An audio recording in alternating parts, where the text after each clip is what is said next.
pour la présence aujourd'hui de notre invité, Monsieur Dominique Pinon.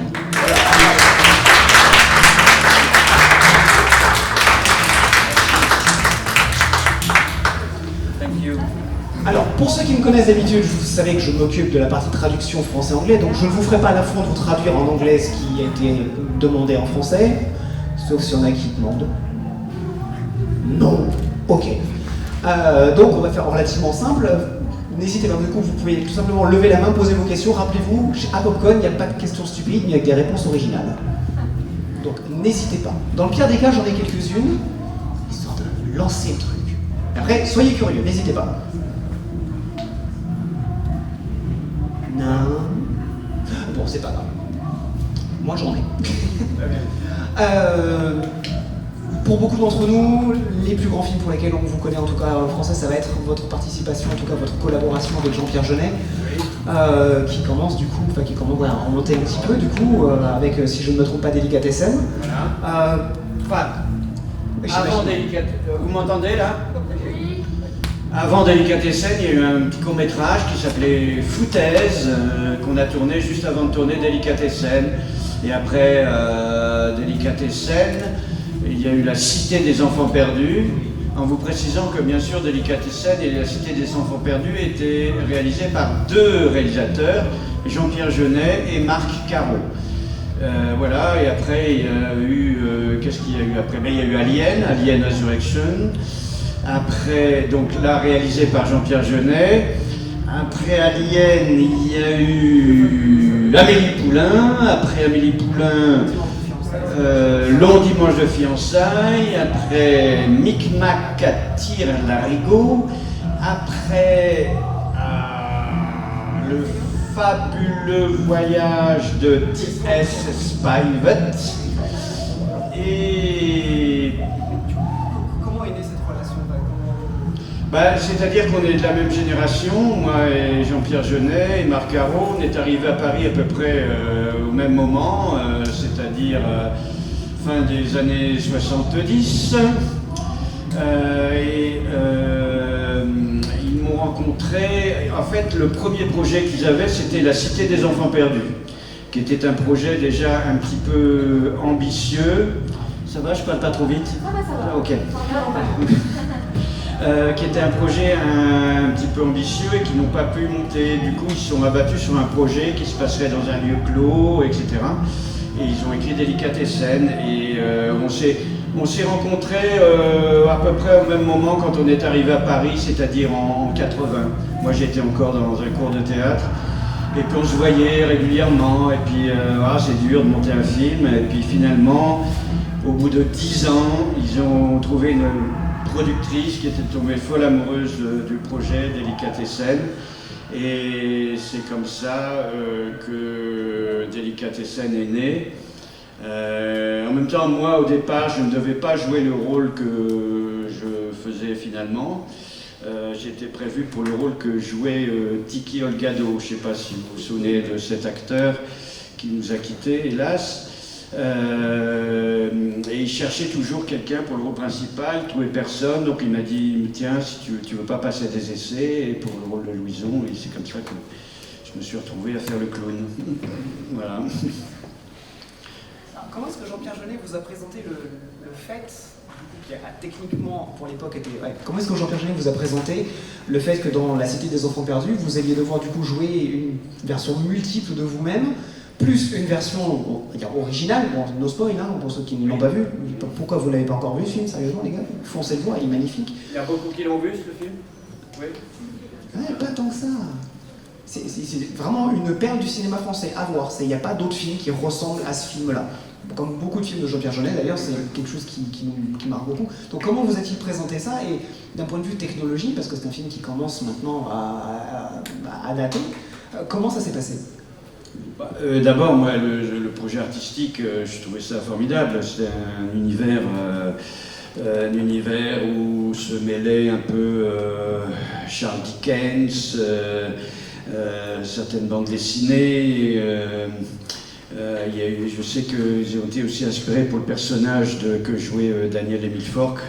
Vous savez, cet acteur physique très particulier J'étais inspiré d'une bande dessinée d'Hergé qui n'est pas Tintin, mais qui est une autre bande qui s'appelle aidez-moi. Exact, voilà. Par contre, vous pouvez répéter le titre pour l'interprète, parce que son micro... Jo, Z et Joko. Merci. C'est un petit garçon, sa petite sœur et le singe qui s'appelait Joko. Voilà. Bon, et diverses sources d'inspiration. Bon, déjà, le projet en lui-même me plaisait beaucoup. Moi, alors, le côté, évidemment, le côté technique de me cloner comme ça, de jouer avec moi-même, en fait. 5 fois, je ne sais plus combien j'étais, 5. Il y avait 5 pinons à l'écran. Alors ça, c'était l'une des premières fois où on faisait ça au cinéma. Donc c'était très, très, très fastidieux. Parce que ça demande une précision, et à chaque fois, alors il y avait des comédiens qui avaient été engagés pour jouer moi-même. Enfin, c'est très dur à expliquer. C'est-à-dire qu'on répétait la scène avec 4 autres comédiens qui étaient à peu près de ma stature, et donc on jouait la scène, on répétait. Comme ça, moi, je voyais ce que j'allais faire dans chacun d'entre eux, quoi. Et donc après, on tournait, mais chaque fois, il n'y avait que moi, mais que moi faisant un autre moi. Et c'était assez... on devient vite schizo au bout de 2 jours de tournage. Et c'était techniquement, parce qu'à l'époque, c'est la première fois que ça se faisait, donc il y avait une sorte de parano sur le tournage, parce que si on shootait dans un projet ou un truc, il fallait tout refaire, parce qu'il fallait que la lumière soit toujours exactement la même, au poil près, etc. Et le plus dur a été quand il y a contact avec moi-même. C'est-à-dire qu'il y a une scène où je suis, l'un derrière moi, 4 fois, et je me retournais, et je donnais une claque au pinon qui était derrière moi, qui lui-même se retournait, qui donnait une claque au pinon qui était derrière moi, et ainsi de suite. Et ça a été, mais je sais pas, on a passé la journée à faire ça pour 30 secondes de film, quoi. Mais en même temps, c'est tellement marrant après de voir le résultat, de voir que ça marche, quoi. C'était assez étonnant. Et du coup, comment est-ce que Jean-Pierre Jeunet, est-ce que vous savez peut-être si Jean-Pierre Jeunet, du coup, a eu de la difficulté à...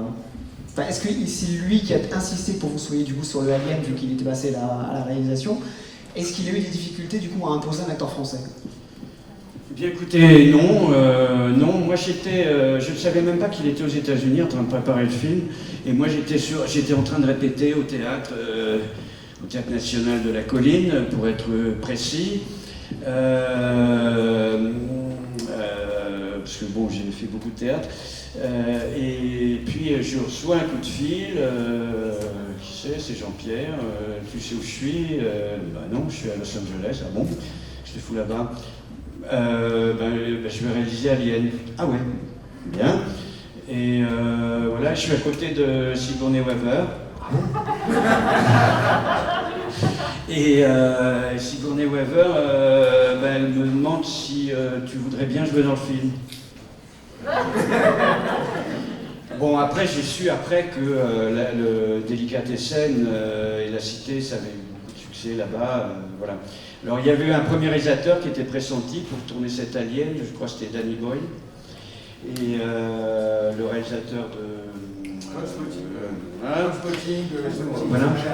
Et puis après, ils ont fait appel à Jean-Pierre Jeunet. Et donc moi, j'étais en pleine répétition. J'ai dit oh là là, j'étais dans un cruel dilemme. Mais le metteur en scène avec lequel je travaillais était très compréhensif.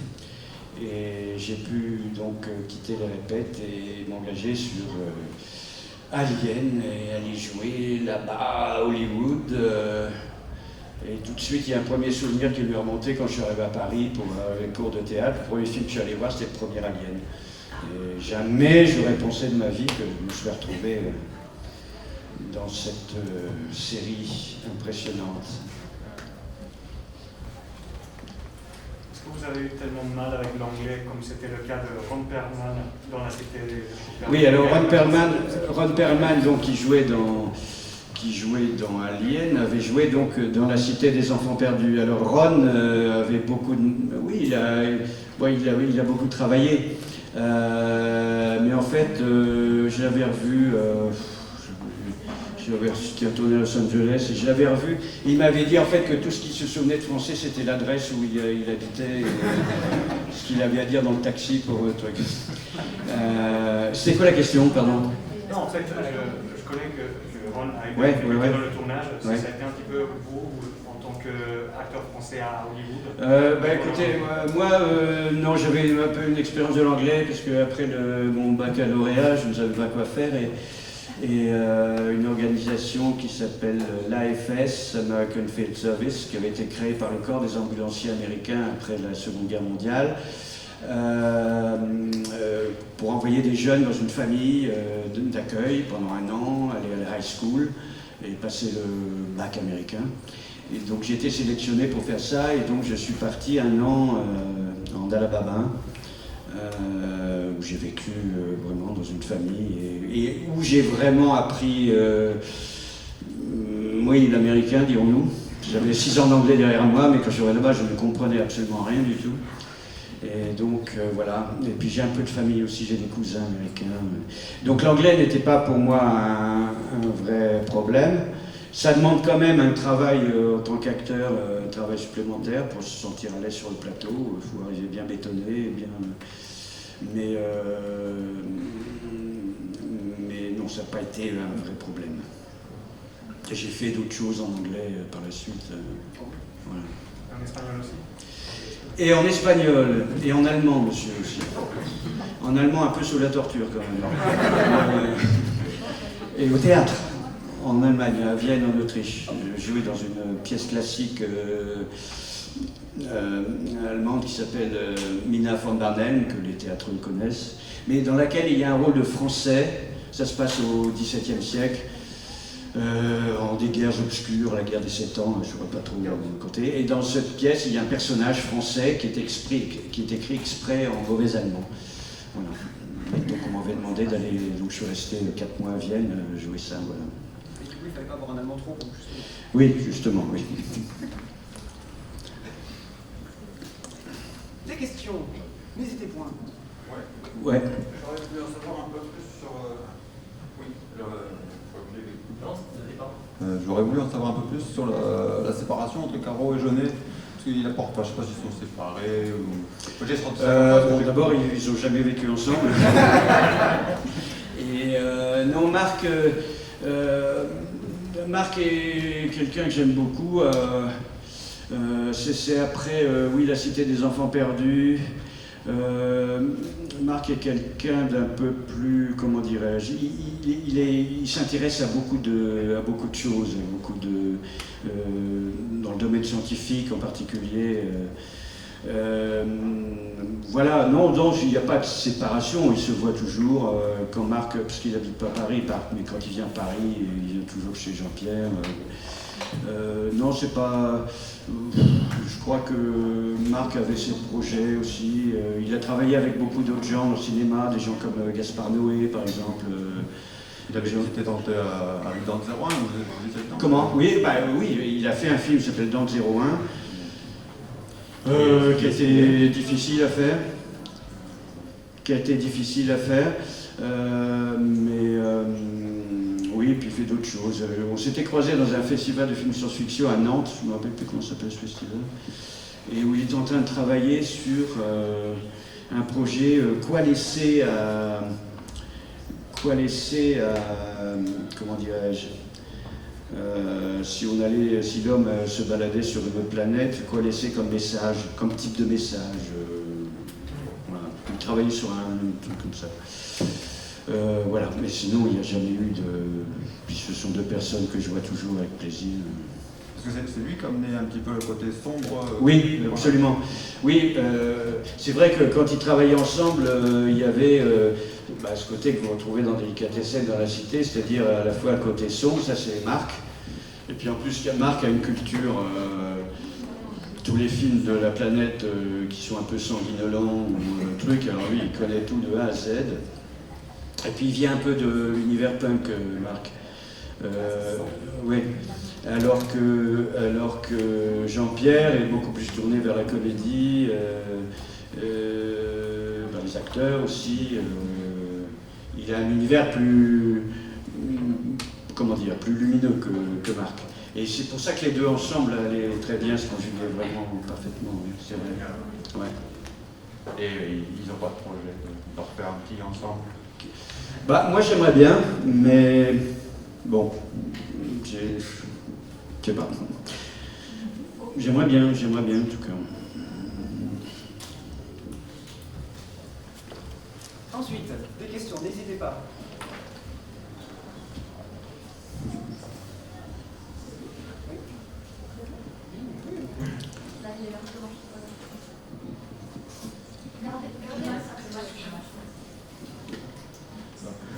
Bonjour monsieur. Oui. Est-ce que vous diriez que Jean-Pierre Jeunet, alors ça c'est un côté un peu cinéphile, est-ce que vous diriez que Jean-Pierre Jeunet est un auteur au sens cinématographique et nouvelle vague du terme? Au sens cinématographique Et nouvelle vague du terme. Un auteur au sens auteur, cinéma d'auteur. Non, c'est un auteur, je vois que tu as bien compris ce que je veux dire, nouvelle vague, mais les nouvelles vagues, il y en a tous les ans, donc... non, ben, oui, c'est un auteur, oui, absolument, oui, dans la mesure où il écrit ses films, bon, il écrit ses films, de temps en temps, c'est aussi des adaptations, comme Le Long Dimanche de Fiançailles, c'était l'adaptation d'un roman, non, pour moi, c'est un vrai auteur, oui, bien sûr. Oui, pour moi aussi. Oui. Après, il y a d'autres acteurs. Est-ce que vous diriez que c'est une notion subjective, cette notion d'auteur? Je sais pas. Oui, sûrement. Oui, bon, chaque fois, chacun a son avis sur la question. Oui. Bah, il fait des films, quoi. Voilà. C'est le principal. Oui. Merci beaucoup, monsieur. Par rapport à votre expérience dans la série Outlander, Oui. vous avez des anecdotes ou du tournage? Outlander, oui, ça a été un grand plaisir de tournage. D'abord, c'est un grand plaisir de savoir que j'allais en faire partie. Moi, j'aimais beaucoup la façon dont ils travaillaient là-bas.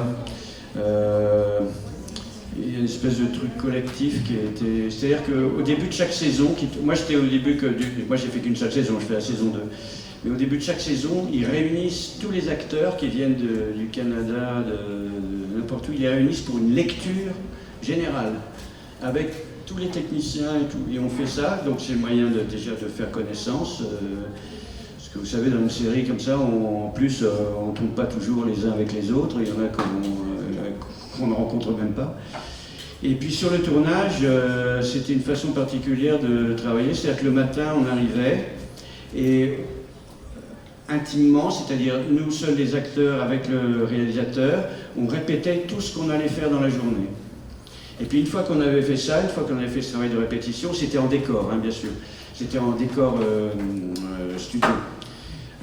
Et une fois qu'on avait fait ça, il faisait rentrer tout le staff technicien qui allait travailler sur ce jour-là.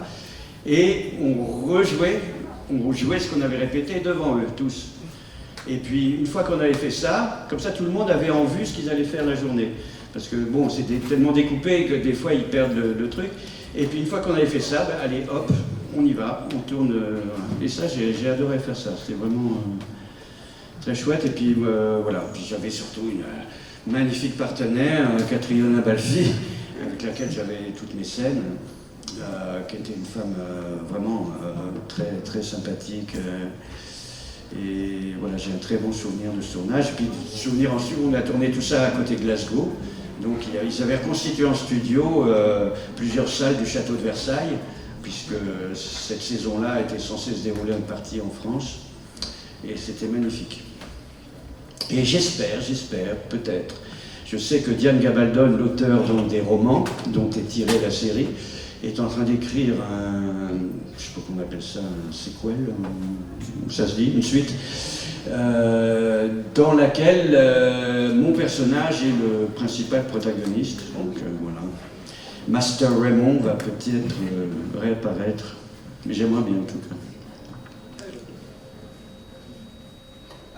Si vous permettez, Oui. vu que vous avez connu l'approche de Jean-Pierre Jeunet du coup de ses premiers courts-métrages. Vu que vous avez connu du coup l'approche humaine, que vous disiez quoi, qui est plus penchée sur l'humain et l'acteur, de ses premiers films jusqu'à ses super productions aux États-Unis, jusqu'à son retour en France, comment est-ce que du coup, est-ce que ce côté humain, l'approche qu'il a du coup avec les acteurs a changé avec la taille des productions? Il a changé, peut-être qu'il a plus d'expérience, mais intrinsèquement ça n'a pas changé. Il aime beaucoup, avant le tournage, il aime bien voir les acteurs, répéter un peu avec eux. Non, peut-être il a acquis un peu plus de maturité, d'expérience. La taille de la production n'a pas empêché. Non. Oh, non. Après, le cinéma, un film, quel que soit le budget, quelle que soit l'ampleur du projet, ça reste toujours une caméra, des acteurs devant, au final, donc voilà. Oui.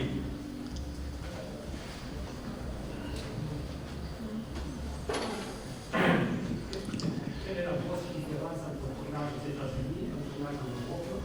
Qu'est-ce qui vous a le plus étonné, surpris, choqué peut-être par exemple, c'est le tournage aux États-Unis et le tournage en Europe?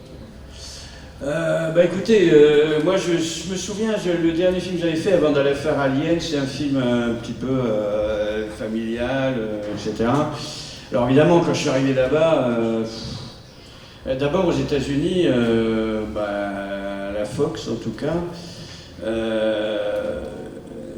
comment dirais-je,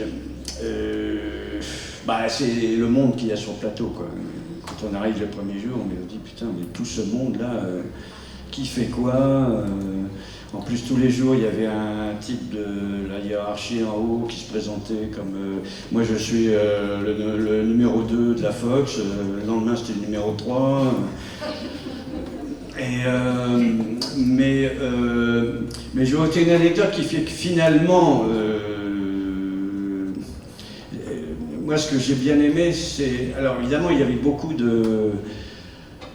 C'était en studio, moi c'est la première fois que je tournais un film de science-fiction avec des décors pas possibles. Comment dirais-je, c'est-à-dire que, oui voilà, la différence c'est que là-bas tout est très, comment dire, straight. Je veux dire, le cadreur par exemple, le cadreur est aux ordres. Il ne va pas proposer au réalisateur, tiens, si je te mettais comme ça, qu'est-ce que ça dirait? Non, il est aux ordres. C'est le réalisateur qui dit, voilà, c'est comme ça, c'est comme ça.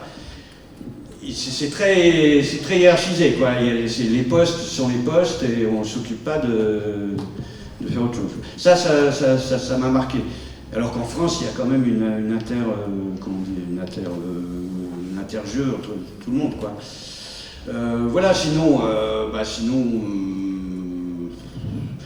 j'ai par exemple l'anecdote, j'étais dans un film, à gros budget, etc., énorme, mais je racontais tout à l'heure, je sais plus qui, quand on tournait la scène, je sais pas si beaucoup de gens ont vu le film, Alien Resurrection, il y a une scène où le vaisseau spatial est envahi d'eau, et donc on est obligé d'aller dans toutes les cuisines du vaisseau, donc on est obligé de faire une espèce de traversée en apnée, etc. Et à la fin de la traversée, on ressort et manque de peau, il y a des œufs d'aliens qui sont tout autour à la sortie, en train de faire ça, comme ça, en train de s'ouvrir. Et moi, toute la journée, je tournais ça en me disant il doit y avoir un mec aux manettes derrière, en train d'appuyer sur des boutons pour faire bouger les trucs. Et en fait, à la fin de la journée, qu'est-ce que je vois? Je vois un bras sortir au bout d'un œuf, et en fait c'était des marionnettistes qui étaient tout autour du truc et qui faisaient bouger les trucs. Et ça c'était merveilleux comme vision, parce que vous dites vous êtes dans un film à je sais pas combien de millions de budget, et puis il y a ce côté artisanal quand même, malgré tout, qui reste, quoi. Et qu'on voit de moins en moins dans les films maintenant à cause du numérique, quoi. Mais, et ça m'a marqué, oui. C'était pas une volonté de Jeunet, ça, justement? Non, c'était ce qu'il y avait de prévu. Mais alors, ce qui était drôle aussi, c'est que, alors, en même temps, se tournait le Titanic. Et donc, le Titanic avait piqué tous les meilleurs à tous les postes, effets spéciaux, tout ça. Alors nous, des fois, il y avait des trucs qui foiraient un peu, par exemple, vous vous retrouvez dans un film de science-fiction, je sais pas combien de millions de budget, et moi j'avais il y a un moment là où je suis dans mon fauteuil roulant et où je tire sur un alien là, qui se balade dans les trucs d'aération, et il m'avait filé une arme, mais alors le truc il était en plastoc, quoi. Chaque fois que je m'en servais, il se cassait. Alors vous dites, vous êtes dans un film à je sais pas combien de millions et des trucs en plastoc. Bon voilà, côté rigolo. Bon, ça l'est, le fait que tout le décor sont verrouillés, donc ça passe. Oui. Mais le plus difficile en mise en scène dans des films comme Alien, c'est que c'est quand même des huis clos. Et c'est toujours filmer un groupe de 7 ou 8 dans un huis clos, toujours dans les couloirs. Et des fois le matin, je sais que Jean-Pierre dit bon alors qu'est-ce qu'on va trouver de nouveau mais ils sont bien tirés. Mais justement, par rapport à Alien, il y a la légende urbaine comme quoi le fameux lancer de ballon de Sigourney Weaver a été fait en une seule prise et que la réaction de Ron Perlman n'était absolument pas scriptée. Ah ben non, non. Alors je sais que Sigourney Weaver avait travaillé, parce que là-bas tous les acteurs ont toujours un coach pour l'action physique, un coach pour sans compter l'avocat, le comptable, le machin. Et elle avait fait venir un basketteur. Parce que dans la scène, elle devait envoyer un ballon de basket, mais derrière, elle faisait ça comme ça. Bon, alors on s'est dit, Jean-Pierre s'est dit, bon, de toute façon, on va tricher, elle va pas y arriver, donc voilà. Première prise, pof.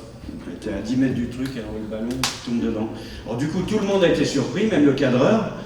Parce que le cadreur, il n'a pas suivi le ballon vraiment bien, alors il n'a pas suivi le ballon en toute sa course, il est sorti du cadre en haut. Hein? Non, je sors et il retombe en fait, c'était un effet spécial. Oui. Donc voilà, et puis tout le monde était surpris. Ron, oui. Tout le monde a été surpris par le truc. Ouais. Donc c'est assez marrant. Et du coup, ça passait bien avec la scène en plus, le choc. Oui. Bah oui. Ensuite, n'hésitez pas. C'est surtout par rapport, je suis désolé, à chaque fois on revient à Jean-Pierre et à Marc, mais j'aurais une curiosité par rapport au production design. Est-ce que vous sauriez me dire si dans des films comme Delicatessen ou La Cité, vraiment les décors sont-ils dessinés par Jean-Pierre ou Marc? Ah oui. Parce que ça se voit vraiment. Oui, c'est dessiné. Pour vous dire, d'abord Delicatessen, je crois que c'est le premier scénario storyboardé. Enfin, je parle en France. Moi, quand j'ai reçu le scénario, c'était une vraie bande dessinée, quoi. Avec les petits dessins et puis la réplique qui correspondait, voilà. Et donc, il y a beaucoup de travail de préparation. Jean-Pierre aime beaucoup, les couleurs, le design, les décors. Il travaille toujours avec les mêmes gens depuis pas mal de temps. La costumière aussi. Oui, c'est très travaillé. Non, il n'y a rien d'improvisé de ce côté-là. Oui, bien sûr. C'est quelque chose qui se retrouve beaucoup en France, c'est ça, ou au contraire je ne vais pas vous dire, il y en a qui travaillent comme ça. Non, il y a des gens avec lesquels vous avez travaillé. Oui, en général, bon, un film, ça se prépare toujours, plus ou moins, mais eux particulièrement, parce que, voilà, il y en a besoin. Et la scie musicale, c'était doublé ou c'était la scie musicale? Non, la scie musicale, j'en joue moi-même, monsieur. C'est moi. Oh, c'est pas difficile, hein. Vous allez dans un magasin de musique, vous demandez une scie musicale, vous exercez même pas une demi-journée et vous pouvez jouer. Ça joue à l'oreille. Non, c'est vrai, je vous assure. Moi, c'est un clown qui m'a appris, un vrai clown. C'est vraiment pas compliqué, quoi. Mais c'est vite lassant. Pour le film, c'est parfait. Il n'y a pas beaucoup de possibilités rythmiques ou... Mais c'est amusant. La chanson finale sur le toit est magnifique. Ouais.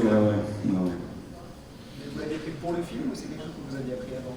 Ah non, je ne savais pas du tout. Je ne savais pas du tout. Comme le singe, comment il s'appelait? Comment elle s'appelait, cette petite guenon? Je ne l'avais jamais rencontrée avant de la voir sur le plateau, quoi. Mais ça s'est très bien passé. Je me souviens de son contact, la petite main. J'imagine. Ensuite, n'hésitez pas. Oui, monsieur. Alors je vais me mettre debout, je vais enlever mon masque, dit monsieur, pour m'exprimer. Dans le film Marvel, dans les films Marvel, est-ce que, à votre avis, vous auriez un rôle plus tard dans les productions Marvel? Est-ce que ce serait possible et envisageable? Oh bah moi, de mon côté, je suis ouvert à toutes les propositions. Mais parce que c'est vrai qu'on est sur des films qui marchent très bien en ce moment, et vous en pensez quoi de cette nouvelle génération de films? Écoutez, monsieur, moi je suis pas très... En tant que spectateur, je ne vais pas beaucoup au cinéma, je ne suis pas très... Je connais pas grand-chose en fait. Je suis un peu gêné de vous dire ça, mais... je ne sais même pas ce qu'on appelle, qu'est-ce que ça veut dire les Marvel. Je veux dire, c'est réunions de personnages qui viennent de différentes bandes et qu'on met dans un même film. Bon, oui, mais oui, oui, pourquoi pas. Je ne suis pas très connaisseur en fait. Mais en tout cas, oui, s'il fallait faire un Marvel, pourquoi pas.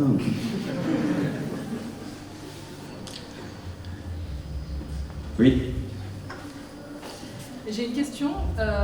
Comment vous vous sentez, quelle émotion vous pouvez ressentir quand vous savez que vous allez faire un film ou une série? Quelles sont les émotions que vous avez?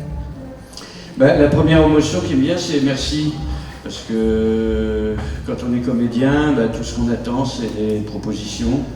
Et quand on vous propose déjà de jouer un rôle voilà, un peu intéressant dans un film, voilà. Moi je suis toujours très touché et jamais blasé en fait. Je me dis tiens, on a encore envie de moi. Voilà, ça c'est vraiment la première émotion. Et puis après, si ça se passe bien, ça se passe bien, donc je suis content. Bon, si ça se passe un peu moins bien, il y a toujours de la déception. Mais pour moi, le plus important, c'est pendant le tournage, quoi. Bon, quel que soit le résultat, si le tournage se passe bien, moi je suis heureux.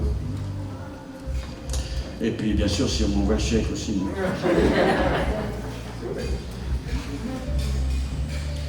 Bien sûr.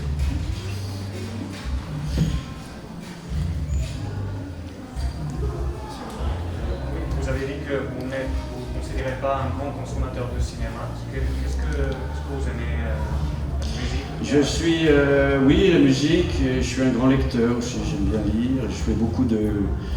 C'est un truc qui s'est développé depuis pas mal d'années, malheureusement un petit peu en parallèle avec la chute du théâtre et des festivals de théâtre qui ont du mal à exister. Donc je fais beaucoup de lectures, je fais beaucoup d'enregistrements, en particulier d'enregistrements, comment dire, on appelle ça, audio, voilà, audio. J'ai enregistré la nouvelle traduction du Hobbit, par exemple. Et puis il y a des écrivains que je suis. Voilà, j'aime beaucoup aller dans les salons du livre, aller faire des lectures et suivre des écrivains. Et je vais d'ailleurs début octobre à Bordeaux avec Jean Telet, je ne sais pas si vous voyez qui est Jean Telet, qui était un homme très connu à la télévision, qui vient de sortir un bouquin sur Baudelaire. Et je vais faire une conférence avec lui, croiser avec lui Baudelaire. Et puis oui, j'aime la musique, mais j'aime le cinéma aussi. J'aime le cinéma, mais je vais plus en salle, quasiment. Je vais plus en salle. Et, voilà, je vois de temps en temps des films chez moi. Peut-être que Oui, bon, on va pas s'étaler là-dessus, mais disons que je sais pas, le cinéma français, entre guillemets, j'ai peut-être tort. Hein. Est-ce que justement vous avez le sentiment que ce serait peut-être le moment pour que ou Jeunet ou Caro ou les deux reviennent remettre un petit peu de leur patte, leur couleur pour que... Bah oui, mais enfin bon... non, il faudrait surtout que d'autres prennent la relève, quoi, parce que Jean-Pierre, Marc, tout ça, bon, on commence à avoir de l'âge, et puis peut-être on n'a plus les mêmes envies qu'il y a 30 ans. Mais je sais que pour Jean-Pierre, ça a été de plus en plus difficile de faire des films, comme lui, il a envie de les faire. Il a fait le dernier qu'il a fait, il a tourné pour Netflix. Je ne sais pas quand est-ce que ça va sortir. Mais ça a été, s'il l'a fait pour Netflix, c'est parce qu'il ne trouvait pas de production pour faire autrement. Oui. Malgré le fait qu'il soit... Mais parce que, bah oui, mais c'est comme ça, c'est comme ça. Il y a des jeunes producteurs aujourd'hui qui ne connaissent pas Jean-Pierre Jeunet. Bah oui, quand même, mais bon. C'est comme ça, c'est la vie.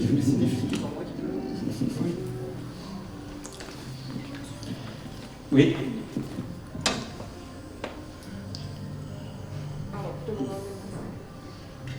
Dans les films des années 80 ou des années 2000, vous avez remarqué des différences par rapport au jeu, au tournage Voilà, question difficile.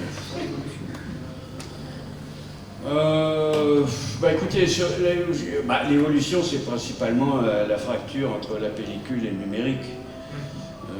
Voilà, il y avait un peu plus de... Comment dirais-je ? Vous savez, je me souviens encore dans les années 80, quand on tournait en pellicule, il y avait toujours, quand on tournait à l'extérieur particulièrement, il y avait toujours la séance de rush, ce qu'on appelait la séance de rush, c'est-à-dire que toute l'équipe allait voir dans un cinéma où, je sais pas, on pouvait être au fin fond de la France, on trouvait toujours un cinéma, une salle de cinéma, pour passer tout ce qu'on avait tourné pendant la semaine. Et là, il y avait une grande anxiété parmi tout le monde, parce qu'on ne voyait pas ce qu'on avait fait, quoi. Une pellicule, il n'y avait pas moyen, il n'y avait pas de retour vidéo, il y avait un truc. Donc c'était toujours... pour tous les postes, maquillage, tout ça, on dit oh là là, j'espère que ça va être bien, j'espère que ça va être bien. Et voilà. Alors maintenant, c'est complètement différent, parce que maintenant, voilà, c'est tout en direct, tout va beaucoup plus vite. La pellicule, c'était toujours... la pellicule, il y avait toujours... comment dirais-je ? Le temps était plus précieux, puisque la pellicule, quand la bobine était au bout, il fallait la changer, puis ça coûtait cher la pellicule. Alors maintenant, en numérique, on a l'impression que, bon, on peut refaire autant qu'on veut la scène sans... Enfin, oui, bon, et puis voilà. Bon, c'est tout. Sinon, je ne connais rien en technique. Mais, enfin, moi, c'est l'impression que... voilà, il y avait moins de... numérique, bon... Ouais, il y a moins de poésie dans le numérique, disons. Voilà. Bon, écoutez, si je ne dis pas de bêtises, c'est à peu près tout le temps que nous avons pour cette conférence. Merci beaucoup. Merci à vous.